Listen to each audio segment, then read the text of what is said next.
नमस्कार, S news मध्ये आपले स्वागत। सविस्तर बातम्या पाहण्यापूर्वी पाहूया ठळक घडामोडी।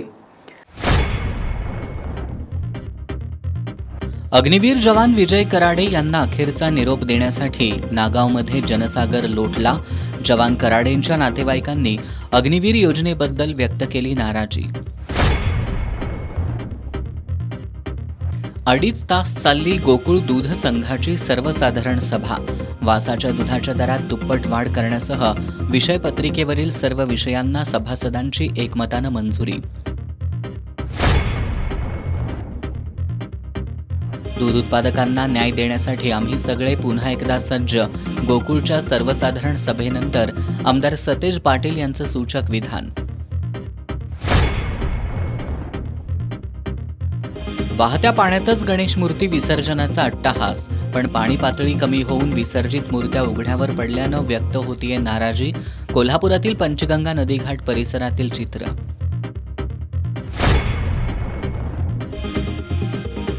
आणि कोल्हापुरात पार पडला ओबीसींचा मेळावा। स्थानिक स्वराज्य संस्था निवडणुकीत खऱ्या ओबीसींना उमेदवारीसाठी डावलणाऱ्या पक्षांना मतदान न करण्याचा निर्णय।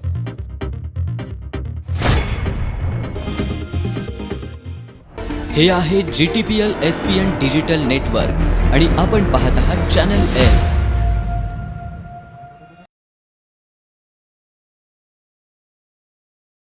बातमीपत्राच्या सुरुवातीला एक दुःखद बातमी।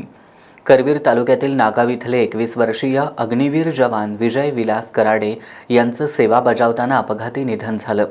आज नागाव या त्यांच्या जन्मगावी शोकाकुल वातावरणात त्यांना अखेरचा निरोप दिला। यावेळी जवान कराडे यांच्या नातेवाईकांनी अग्निवीर योजनेबद्दल नाराजी व्यक्त केली। करवीर तालुक्यातील नागावचे सुपुत्र अग्निवीर जवान विजय विलास कराडे हे पंजाबमधील चंदी मंदिर इथं ADF रेजिमेंटमध्ये कर्तव्य बजावत होते। शनिवारी रणगाड्याची दुरुस्ती करत असताना अवजड भाग अंगावर पडून ते गंभीर जखमी झाले होते। उपचारांदरम्यान त्यांचं निधन झालं। आज मंगळवारी सकाळी त्यांचं पार्थिव इस्पुर्लीमध्ये आणण्यात आलं। यावेळी ग्रामस्थांनी पार्थिव घेऊन आलेल्या वाहनावर फुलांचा वर्षाव करत त्यांना आदरांजली वाहिली। इस्पुर्ली ते नागावपर्यंत रस्त्याच्या दुतर्फा रांगोळी काढून फुलांच्या पायघड्या घालण्यात आल्या होत्या। विद्या मंदिर नागाव आणि नागाव हायस्कूल आणि बळीराजा करिअर अकॅडमीच्या विद्यार्थ्यांनी दुतर्फा उभं राहून फुलांचा वर्षाव केला। विजय यांचं पार्थिव दारात आल्यानंतर त्यांच्या आईवडिलांनी केलेला आक्रोश हृदय पिळवटून टाकणारा होता। काँग्रेसचे विधान परिषदेतील गटनेते आमदार सतेज पाटील यांनी पार्थिवाचं अंत्यदर्शन घेत जवान विजय यांना श्रद्धांजली वाहिली। यावेळी त्यांनी वीरपुत्राच्या आईवडिलांसह कुटुंबियांना धीर दिला। नागावमधल्या वारकऱ्यांनी टाळ मृदंगाचा गजर करत तर विद्यार्थी आणि तरुणांनी शहीद विजय कराडे अमर रहे, भारत माता की जय अशा घोषणा देत अंत्ययात्रेत सहभाग घेतला होता। जवान विजय यांचं अंत्यदर्शन घेत त्यांना अखेरचा निरोप देण्यासाठी नागावमध्ये जनसागर लोटला होता। विजय यांनी शिक्षण घेतलेल्या नागाव हायस्कूलच्या मैदानामध्ये अंत्यसंस्काराची तयारी करण्यात आली होती। यावेळी तहसीलदार स्वप्नील रावडे, गटविकास अधिकारी डॉक्टर संदीप भंडारी, प्रशिक्षणार्थी IPS अधिकारी बिरदेव डोणे, इस्पुर्ली पोलीस स्टेशनचे सहाय्यक पोलीस निरीक्षक SS शेख, जिल्हा सैनिक कल्याण संघटक सुहास कांबळे, सरपंच सतपाल मगदूम, नागाव विद्यालयाचे मुख्याध्यापक रंगराव मगदूम, बळीराजा अकॅडमीचे अजित जाधव, माजी सरपंच दीपाली नाईक, आजी माजी सैनिक संघटनेचे BG पाटील, ADF रेजिमेंट सुभेदार डाफळे यांनी जवान विजय यांच्या पार्थिवावर पुष्पचक्र अर्पण करत श्रद्धांजली वाहिली। विजय हे अग्निवीर जवान होते। वरिष्ठांचा आदेश नसल्यानं 109 TA बटालियनची गार्ड ऑफ ऑनरची टीम मानवंदना देण्यासाठी सुमारे 1 तास उशिरा आली। तरीही मैदानावर असलेल्या हजारोंचा जनसमुदाय भर उन्हात शांततेत बसला होता। वीर जवान अमर रहे, विजय कराडे अमर रहेच्या घोषणा देत होता। 109 TA बटालियनचे जवान आल्यानंतर मानवंदना देण्यात आली।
अग्निवीर भरती ही फक्त 4 वर्षांसाठीच असल्यामुळं अनेक भरती झालेल्या जवानांना वयाच्या 22 ते 23व्या वर्षी निवृत्त व्हावं लागतं. त्यामुळं सरकारनं केलेली ही अग्निवीर भरती रद्द करून जवानांना पूर्वीप्रमाणेच कायमस्वरूपी सेवेत घ्यावं अशी मागणी कराडे यांच्या नातेवाईकांनी केली आहे. माझा पण मुलगा 4 वर्षासाठी म्हणजे विजय आणि हा ट्रेनिंग पासून ते आतापर्यंत एकत्रच आहेत. शनिवारी म्हणजे माझ्या मुलांनी फोन केले त्यावेळी मला समजलं की मम्मी असं झालं म्हणजे असं झालं म्हणून माझ्या मुलाने फोन केला तेव्हा म्हणजे असं एक दुःखाचा डोंगर कोसळल्यासारखं म्हणजे माझं मुलगा असतं तरी पण मला तसंच वाटलं. मी माझ्या मुलाला विचारलो बाळा त्यांची मम्मी वाट बघत असणार ना रे फोन करते म्हणून काय माहिती मम्मी तो रोज करता का नाही करता ते माहिती नाही. मी बाळा माझ्या मुलाला 9 वाजेपर्यंत जर फोन आला नाही तर मी रोज माझ्या मुलाला मी फोन करते का फोन केला नाही तू. 4 वर्षातच शहीद मुलांना जीव गमावण्यापेक्षा थोडं का फार होईना त्यांचं आयुष्य त्याच्यामध्ये म्हणजे त्यांचं पण मनाला समाधान वाटतं की हां बाबा मी वर्दी अंगावर चढवली म्हणजे त्याचा काहीतरी त्यांना उपयोग व्हावा. 4 वर्षामध्ये मुलगा काय करणार आहे त्याचं शिक्षणचं पण वय आता माझा मुलगा समजा 19 वर्षामध्ये भरती झाला 23 वर्षापर्यंत त्याचं शिक्षणाचं वय असतं. 23 वर्षापर्यंत जर तो भरती रिटायर होऊन आला तर पुढं काय शिक्षण घ्यायचं का कुठला दुसरा. गव्हर्नमेंटला मी विनंती करतो की अग्निवीर भरती बंद करून असे पहिला कशी परमनंट होती कायमस्वरूपी होती त्याचं जे वय किती आहे ते पर्यंत म्हणजे त्यांना परमनंट करून मुलांना त्यांना पुढं हे करायचं. 4 वर्षाची जी भरती आहे ती पूर्णपणे बंद होऊन मुलांचं करिअर बी पूर्ण होत नाही आणि कमी वयात असं केलं की आई वडिलांचा आधार तुटतो आणि ज्या वेळेला बाळ घरात येत असते त्यावेळी काय होतंय ते त्यांनी भावना आई वडिलांच्या कुटुंबांच्या समजून घेऊन ही भरती खरोखर माझी विनंती आहे की त्यांनी बंद करावी. आज आमचा भाऊ बहिणी याचा आम्हाला आत्मेविरुद्ध भरतीची जी सुविधा आहे ती सगळ्या मुलांना लागू दे. आणि आज आमचा भाऊ तर शहीद झाला असं कुणाचा मुलगा कुणाचा भाऊ कुणाचा जे काय असेल ते शहीद होऊ नये. आणि अन्यायाविरुद्ध जी आहे भरती ती त्याचा लाभ त्याची सुविधा सगळ्यांना मिळू दे हीच माझी मागणी. वर्षाची पोराची भरती करून लगेच पोराचं 2 वर्षात प्रेत बघण्यापेक्षा ही भरती बंद करावी आणि हा पूर्वीपासूनची भरती सुरू करावी सरकारनं.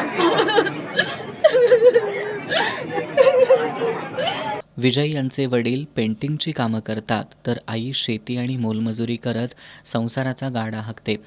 विजय यांनी जिद्दीनं प्रयत्न करत अग्निवीर म्हणून सैन्यात भरती होण्यात यश मिळवलं होतं तर त्यांचा भाऊ सध्या सैन्य भरतीसाठी प्रयत्न करतोय. अग्निवीर बनून देशसेवा करण्याचं विजय यांचं स्वप्न नियतीनं पूर्ण होऊ दिलं नाही. त्यामुळं नागाव आणि परिसरातून हळहळ व्यक्त होतीये. गोकुळ दूध संघाची 63वी वार्षिक सर्वसाधारण सभा आज संपन्न झाली. या सभेत चेअरमन नवीद मुश्रीफ यांनी अनेक महत्त्वपूर्ण निर्णयांची घोषणा केली. गोकुळ आता चीज आणि आईस्क्रीमच्या बाजारपेठेत उतरत मदर डेअरी, अमूल यासारख्या ब्रँडना टक्कर देणार असल्याचं त्यांनी जाहीर केलं. या सभेच्या विषयपत्रिकेवरील सर्व विषयांना सभासदांनी एकमतानं मंजुरी दिली.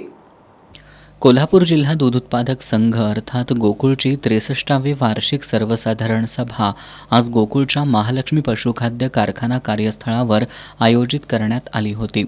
गोकुळचं कार्यक्षेत्र जिल्हाव्यापी असल्यानं जिल्ह्याच्या कानाकोपऱ्यातून सकाळी 11 वाजल्यापासूनच सभासद सभेच्या ठिकाणी यायला सुरुवात झाली होती. चेअरमन नवीद मुश्रीफ या सभेच्या अध्यक्षस्थानी होते.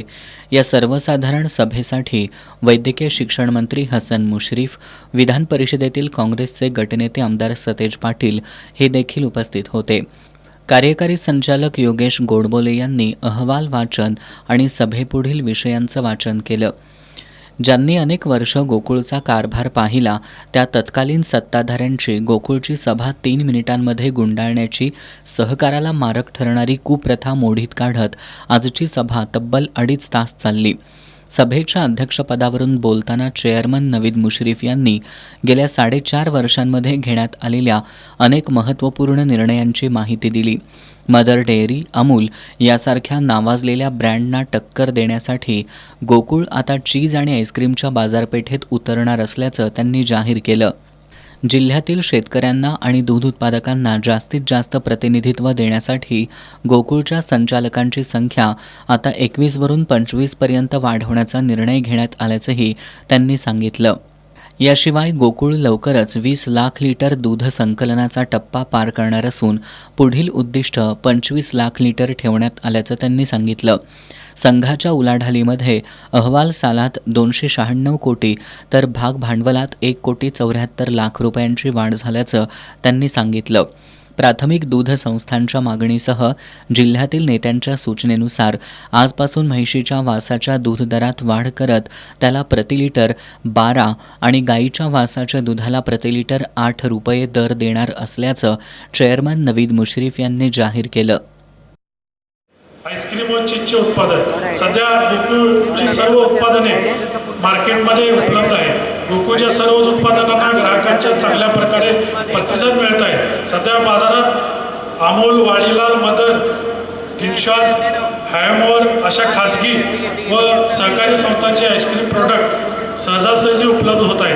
मात्र गोकुळचे आईस्क्रीम बाजारात मिळत नसल्याने गोकुळने देखील ग्राहकांच्या मागणीनुसार मार्केटमध्ये आईस्क्रीम उपलब्ध करून द्यायचे अशा प्रकारची मागणी गोकुळच्या ग्राहक व वितरकांकडून केली जात असल्यामुळं ग्राहकांची आईस्क्रीमची मागणी विचारात घेता गोकुळच्या ब्रँड नेमवर आईस्क्रीम तयार करून घेण्याचे संचालक मंडळ सभेमध्ये ठरलेले आहे. आईस्क्रीम बरोबर चीज देखील उत्पादन घेण्याचे संघ विचार करत आहे. लवकरच गोकुळच्या ब्रँड नेमवर आईस्क्रीम व चीजचे उत्पादन करून मार्केटमध्ये आणण्याचा दृष्टीने संचालक मंडळाचे प्रयत्न सुरू आहेत. दरम्यान सभासदांनी गोकुळच्या कारभाराबाबत काही लेखी प्रश्न उपस्थित केले होते. या सर्व प्रश्नांना कार्यकारी संचालक डॉक्टर योगेश गोडबोले यांनी समाधानकारक उत्तरं दिली. काही प्रश्नांना चेअरमन नवीद मुश्रीफ यांनी देखील उत्तरं दिली.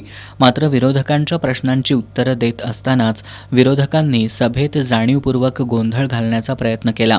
पण सभासदांनी हा प्रयत्न हाणून पाडत संचालक मंडळानं नामदार हसन मुश्रीफ, आमदार सतेज पाटील यांच्या नेतृत्वाखाली वासाच्या दुधाच्या दरात केलेल्या दुप्पट वाढीसह संघाच्या अन्य उत्पादक हिताच्या निर्णयांचं स्वागत करत विषयपत्रिकेवरील सर्व विषयांना एकमतानं मंजुरी दिली. गोकुळच्या आजच्या सर्वसाधारण सभेत चेअरमन नवीद मुश्रीफ यांनी जाहीर केलेल्या भविष्यातील योजनांची माहिती ग्राफिक्सच्या माध्यमातून पाहूया.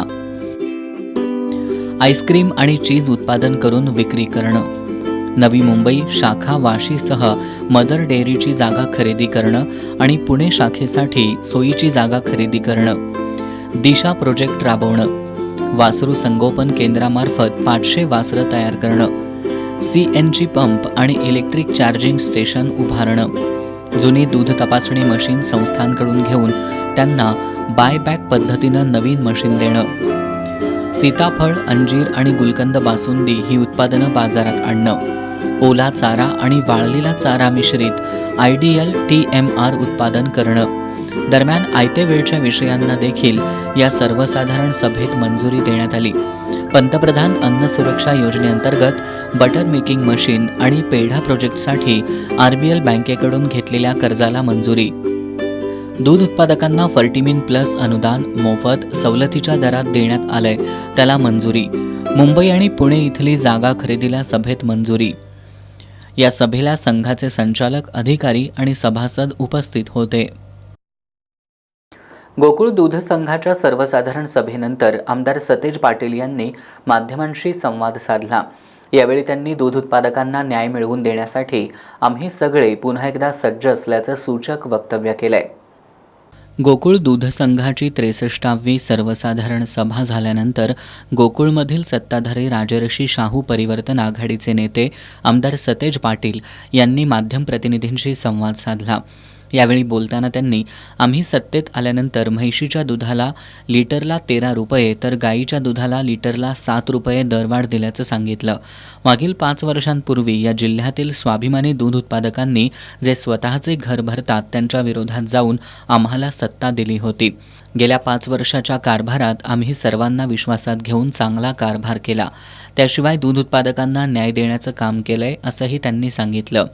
विरोधकांनी सभेत गोंधळ घालण्याऐवजी थोडी परिपक्वता दाखवायला हवी होती अशी टीकाही त्यांनी केली.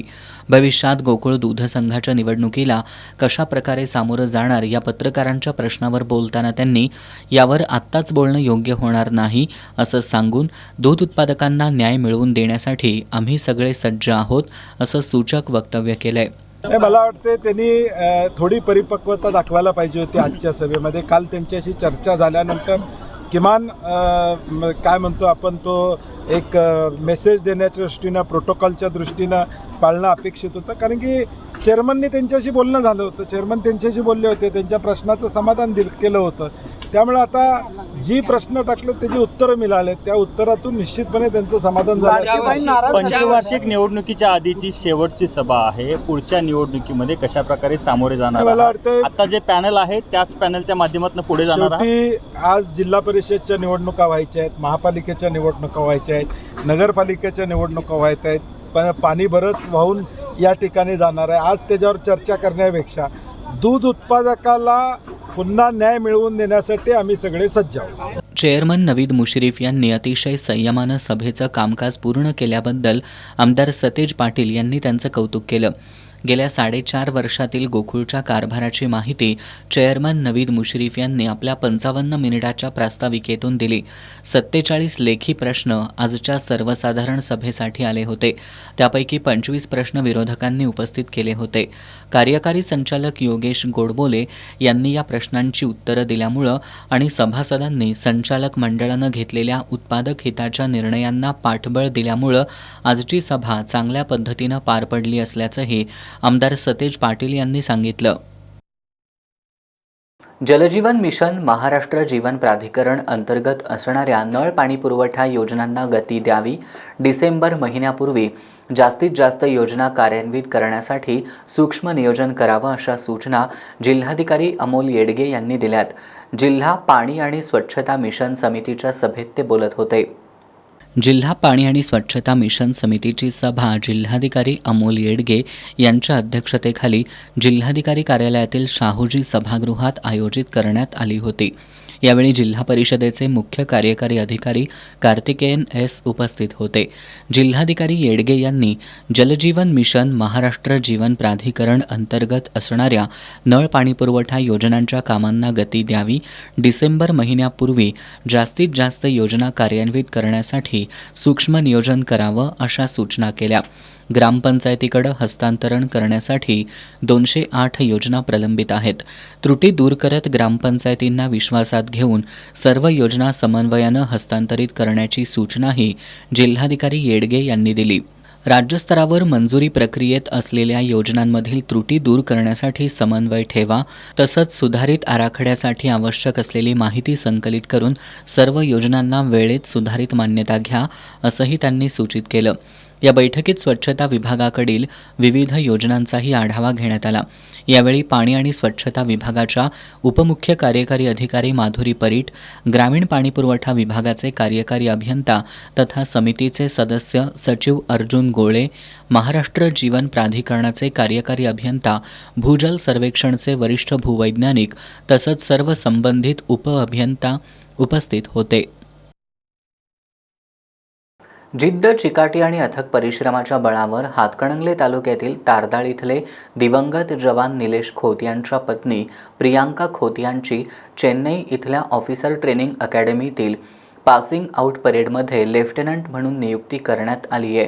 नियुक्तीनंतर त्यांची गावातून मिरवणूक काढण्यात आली. हातकणंगले तालुक्यातील तारदाळ इथले जवान निलेश खोत यांचं 2022मध्ये सिग्नल्स कॉर्प्समध्ये कार्यरत असताना हृदयविकाराच्या झटक्यानं निधन झालं होतं. पतीच्या निधनानंतर आलेल्या कठीण प्रसंगावर मात करत प्रियांका यांनी देशसेवेचं पतीचं अपूर्ण स्वप्न पूर्ण करण्याचा निर्धार केला.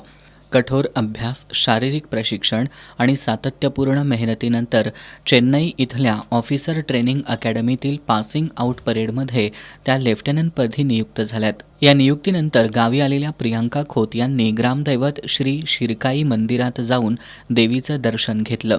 त्यानंतर ग्रामस्थ, लोकप्रतिनिधी, शैक्षणिक आणि सामाजिक क्षेत्रातील मान्यवरांच्या उपस्थितीत त्यांची मिरवणूक काढून सत्कार करण्यात आला. यावेळी बोलताना प्रियांका खोत यांनी विद्यार्थ्यांना शिक्षण आणि करिअरवर लक्ष केंद्रित करण्याचं आवाहन केलं. जिद्द, चिकाटी आणि अथक परिश्रमाच्या जोरावर खोत यांनी मिळवलेलं हे यश निश्चितच प्रेरणादायी आहे. कोल्हापुरातील घरगुती गौरी गणपती विसर्जनावेळी न्यायालयाच्या निर्देशानुसार पर्यावरणपूरक पद्धतीनं गणेशमूर्ती विसर्जन करण्याचं प्रशासनाचं आवाहन धुडकावून लावत काही गणेश भक्तांनी पंचगंगा नदीपात्रात गणेशमूर्तीचं विसर्जन केलं.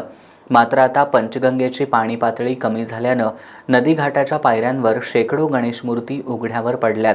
उघड्या पडलेल्या या मूर्तींची विटंबना टाळण्यासाठी आता कोण पुढे येणार का, असा सवाल उपस्थित होऊ लागलाय. पंचगंगा नदीचं प्रदूषण टाळण्यासाठी प्रशासनाकडून गणेश मूर्तीचं कृत्रिम कुंडात विसर्जन करण्याचं आवाहन करण्यात आलं होतं.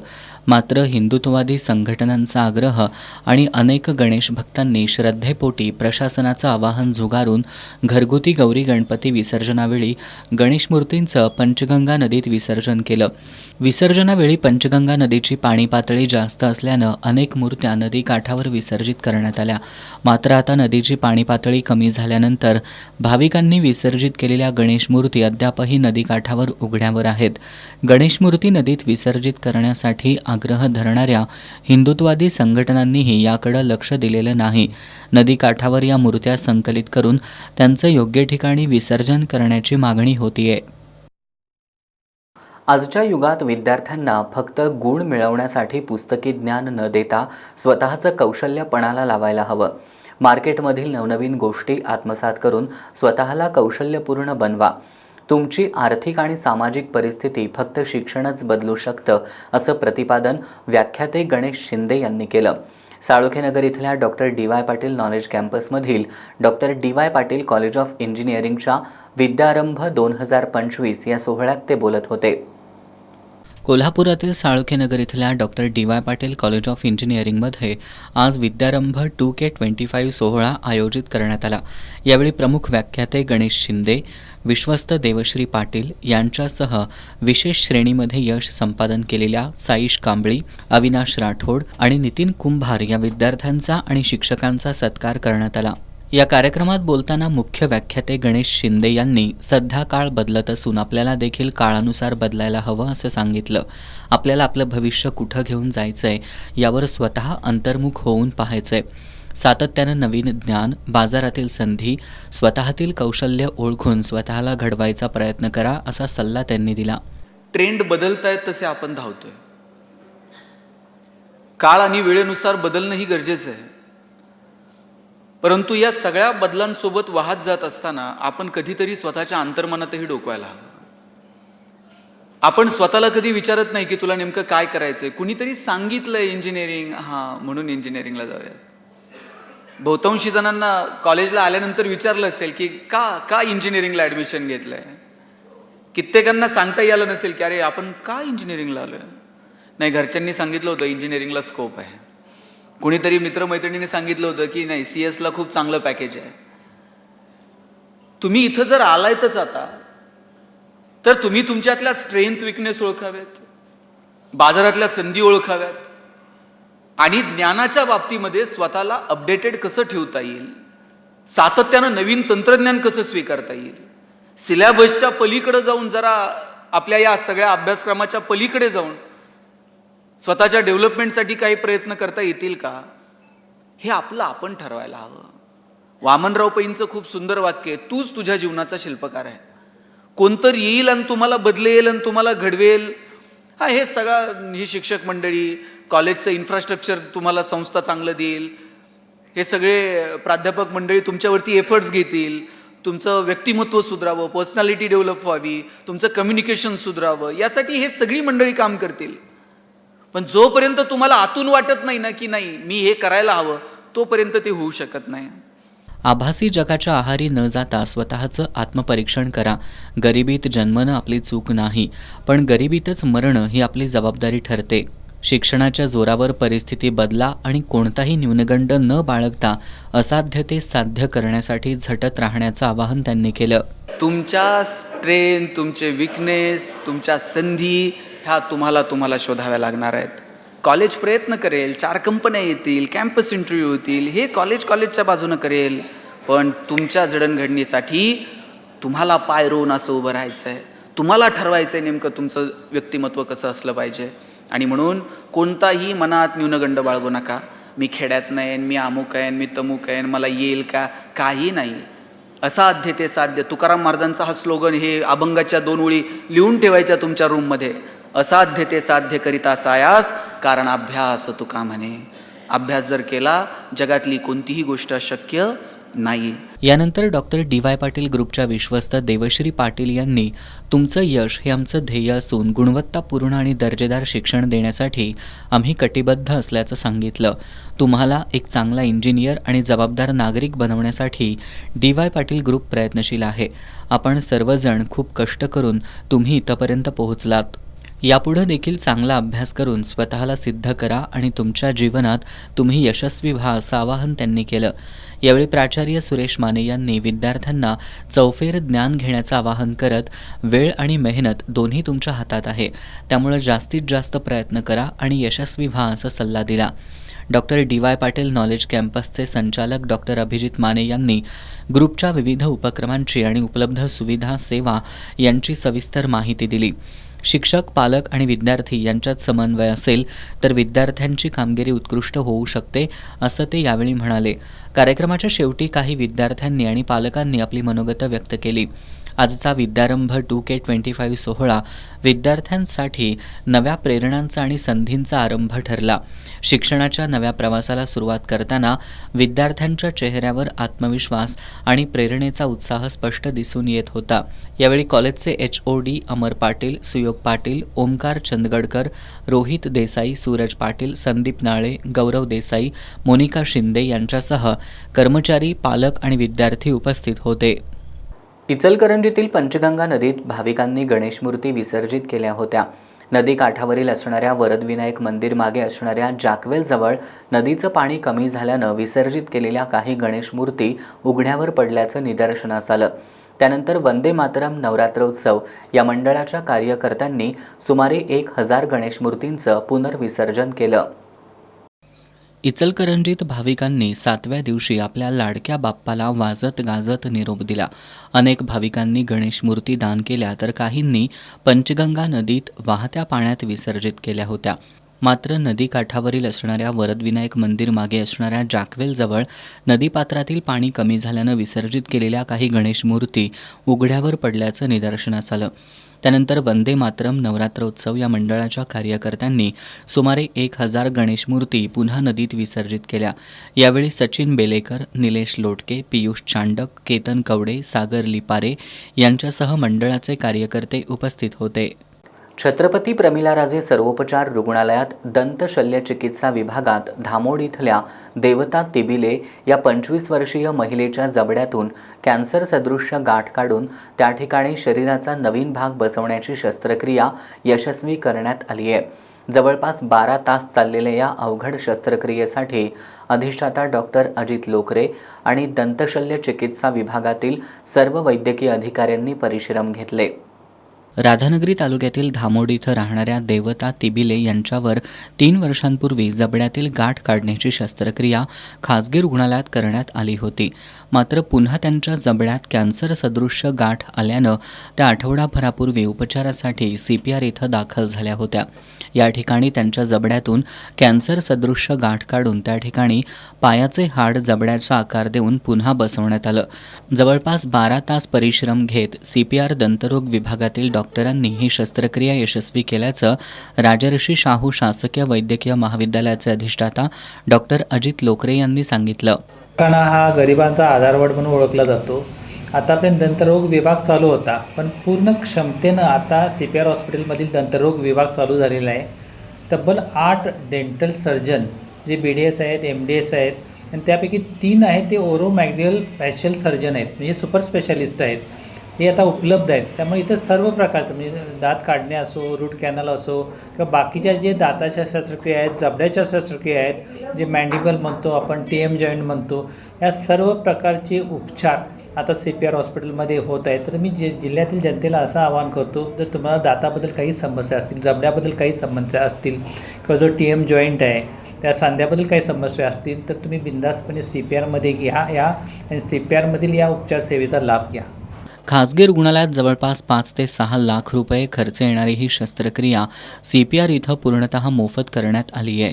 एक 25 वर्षीय महिला जिला जबड्यामध्ये गाठ आलेली, ऑपरेशन तिचं आधी 3 ते 4 वर्षापूर्वी बाहेर केलं, परंतु परत ती गाठ उद्भवली आणि त्यांना बाहेर प्रायव्हेटमध्ये 5-6 लाख रुपये खर्च सांगितलं असताना त्यांनी CPRचा दरवाजा ठोठावला आणि इथल्या डॉक्टरांनी तात्काळ लगेचच त्याची दखल घेतली. त्याची दखल घेऊन त्या महिलेचं जो काही जबडा आहे जबड्याची गाठ काढून त्यानंतर पायाचं हाड काढून त्याला जबड्याचं स्वरूप देऊन रक्तपुरवठा सुरळीत होण्यासाठी नसेला नस जोडून अशी शस्त्रक्रिया CPRमध्ये यशस्वीरित्या करण्यात आली. माननीय अधिष्ठाता यांचं नेहमीच आम्हाला मार्गदर्शन राहिलेलं आहे. डॉक्टर प्रशांत चौधरी हे प्लास्टिक सर्जन जे वसंत देशमुख सरांच्या विभागामध्ये येतात, त्यांच्या मार्गदर्शनानुसार त्यांनी सगळी शस्त्रक्रिया यशस्वीरित्या पार केली. Doctor Gayatri Kulkarni, Priyanka Mavadkar, Nitin Jainbal, Prachi Panhale, Hemant Deshmukh, Shivprasad Hirugade, Ulhas Misal, plastic surgeon Prashant Chaudhari यांच्या सहकार्यातून ही शस्त्रक्रिया यशस्वी करण्यात आली.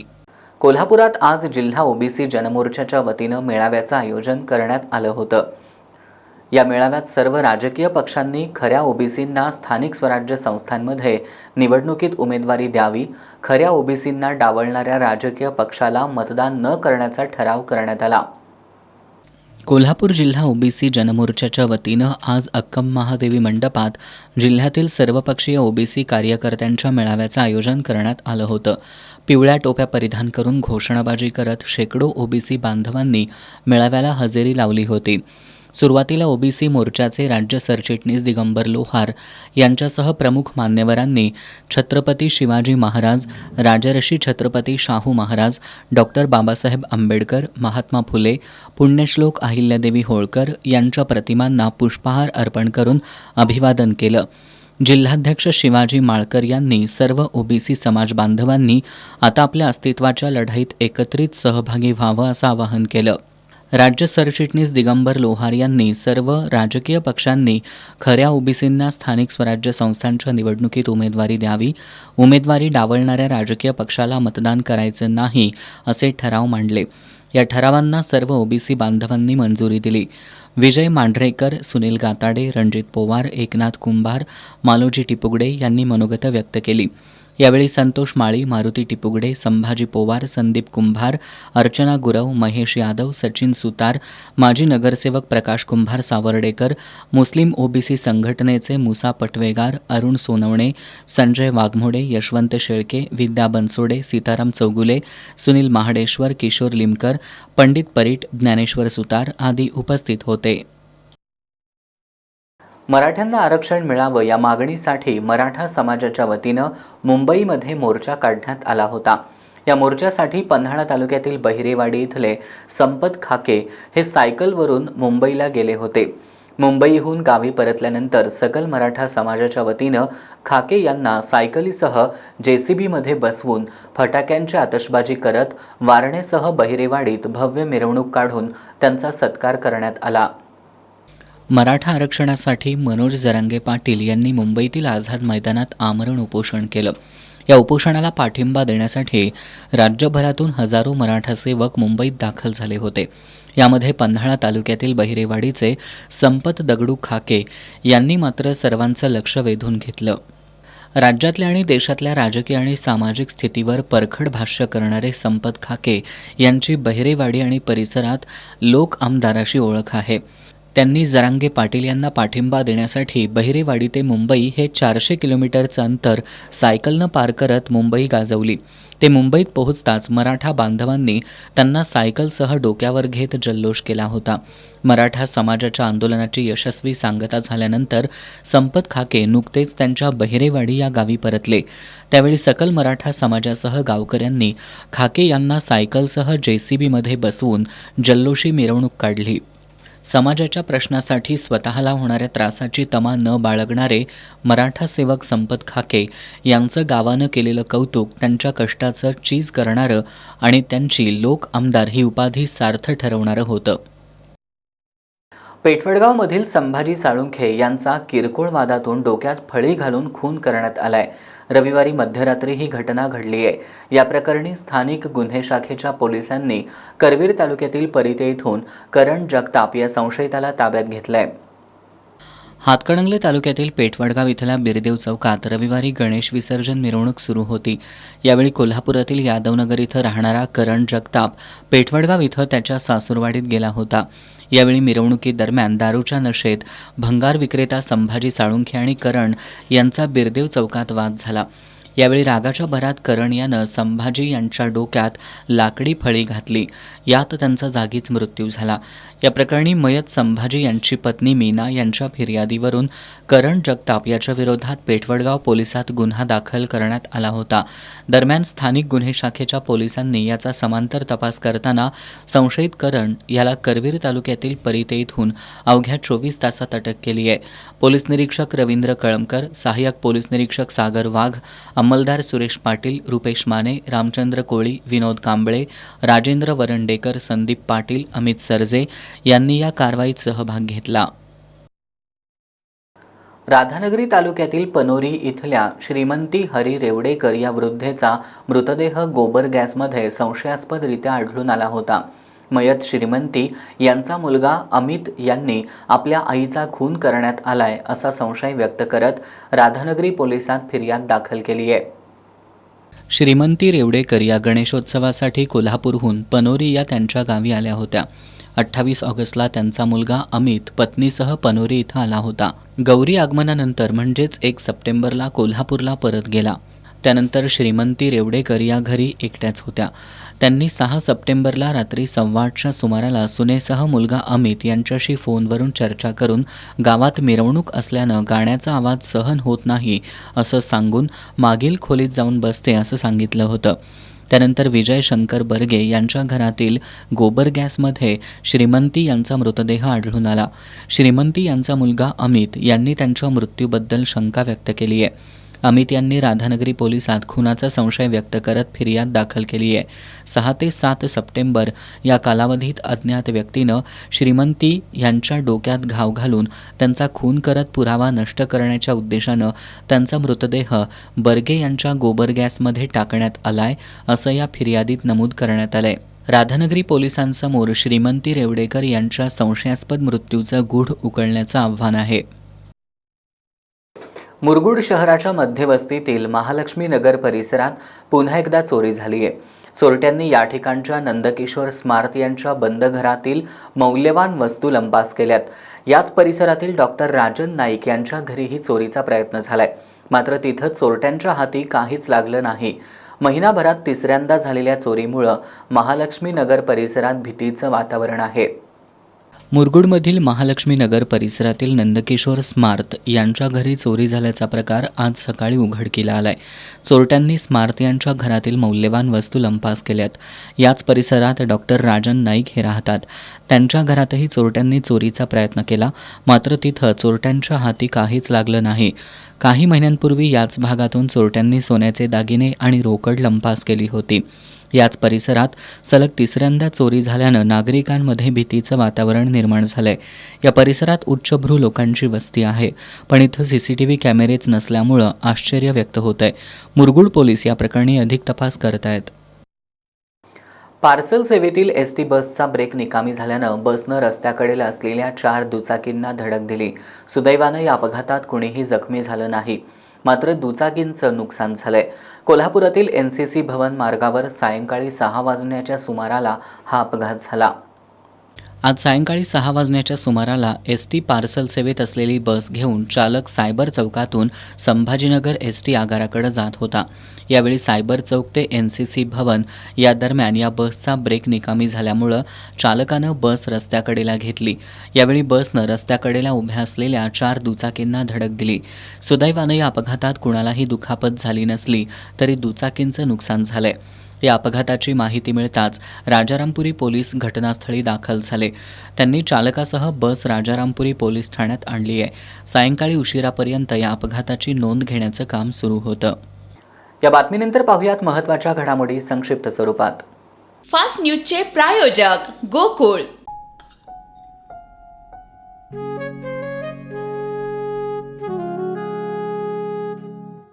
बाबा, आज येताना बासुंदी घेऊन या ना. अगं, कालच आपण आईचा वाढदिवस होता म्हणून आणली होती ना. ऐकलं, गोकुळची बासुंदी पुन्हा खावीशी वाटतेय. खरं सांगू, मलाही खावीशी वाटतेय. पुन्हा पुन्हा खावीशी वाटणारी गोकुळ बासुंदी. नेपाळ हिंसाचार, भारत सरकारकडून नेपाळमधील भारतीयांसाठी ॲडव्हायझरी जारी. सरकारनं मराठा आरक्षणाचा GR प्रचंड दबावाखाली काढला. भुजबळांचे मुख्यमंत्र्यांना आठवणी पत्र, मराठा समाज या शब्दावरच घेतला आक्षेप. मुंबई आग्रा महामार्गावर चांदवडच्या राहुड घाटात गॅस टँकरचा अपघात होऊन गॅस गळती, एकाचा मृत्यू. राधाकृष्ण विखे पाटलांनी फेटाळले भुजबळांचे आरोप, आरक्षणाचा GR काढताना कोणताही दबाव नसल्याचं केलं स्पष्ट. गोकुळची 63वी वार्षिक सर्वसाधारण सभा विरोधकांनी घातलेल्या किरकोळ गोंधळ वगळता शांततेत पार पडली. मागील 4 वर्ष विरोधकांकडून घेतली जाणारी समांतर सभा यंदा मात्र झाली नाही. सर्वसामान्य सभासदांनी सत्ताधाऱ्यांवर विश्वास ठेवत सभा सुरळीत पार पाडली. या सभेत सर्व विषय एकमतानं मंजूर करण्यात आले. गोकुळची 63वी वार्षिक सर्वसाधारण सभा कागल हातकणंगले पंचतारांकित औद्योगिक वसाहतीमधील महालक्ष्मी पशुखाद्य कारखान्यावर आयोजित करण्यात आली होती. संघाचे अध्यक्ष नवीद मुश्रीफ आणि कार्यकारी संचालक डॉक्टर योगेश गोडबोले सभेच्या नियोजित कामकाजानुसार बोलत असताना महाडिक गटाकडून आक्षेप घेण्याचा प्रयत्न करण्यात आला. मात्र दूध उत्पादकांनी सभेत विघ्न आणण्याचा हा प्रकार हाणून पाडला. मागील 4 वर्ष महाडिक गटाकडून समांतर सभा घेतली जात होती. यावर्षी मात्र तशी परिस्थिती पाहायला मिळाली नाही. भविष्यातील स्थानिक स्वराज्य संस्थांच्या निवडणुकांसह गोकुळची निवडणूक डोळ्यासमोर ठेवून विरोधी गटानं यंदा नरमाईची भूमिका घेत संघाच्या उत्पादक हिताच्या कारभाराला संमतीच दिली आहे. दरम्यान दरवर्षी वार्षिक सभेत विरोधी गटाच्या संचालिका शौमिका महाडिकांची आक्रमकता ही उत्पादक हितापेक्षा निव्वळ विरोधाला विरोध म्हणूनच असते का, अशी चर्चा आज सभेच्या ठिकाणी रंगली होती. शेवटी पुन्हा एक नजर आजच्या ठळक घडामोडींवर. अग्निवीर जवान विजय कराडे यांना अखेरचा निरोप देण्यासाठी नागावमध्ये जनसागर लोटला. जवान कराडेंच्या नातेवाईकांनी अग्निवीर योजनेबद्दल व्यक्त केली नाराजी. 2.5 तास चालली गोकुळ दूध संघाची सर्वसाधारण सभा. वासाच्या दुधाच्या दरात दुप्पट वाढ करण्यासह विषयपत्रिकेवरील सर्व विषयांना सभासदांची एकमतानं मंजुरी. दूध उत्पादकांना न्याय देण्यासाठी आम्ही सगळे पुन्हा एकदा सज्ज. गोकुळच्या सर्वसाधारण सभेनंतर आमदार सतेज पाटील यांचं सूचक विधान. वाहत्या पाण्यातच गणेश मूर्ती विसर्जनाचा अट्टाहास, पण पाणी पातळी कमी होऊन विसर्जित मूर्त्या उघड्यावर पडल्यानं व्यक्त होतीये नाराजी. कोल्हापुरातील पंचगंगा नदीघाट परिसरातील चित्र.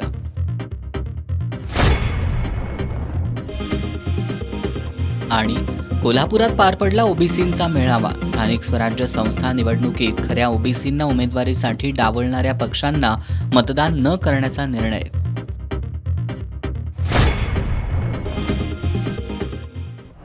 बातम्यांच्या ताज्या अपडेट्ससाठी एस न्यूज कोल्हापूर या आमच्या वेबसाईटला भेट द्या. त्याचबरोबर एस न्यूज कोल्हापूर हे यूट्यूब चॅनल सबस्क्राईब करा. याबरोबरच आजचं बातमीपत्र संपलं. नमस्कार.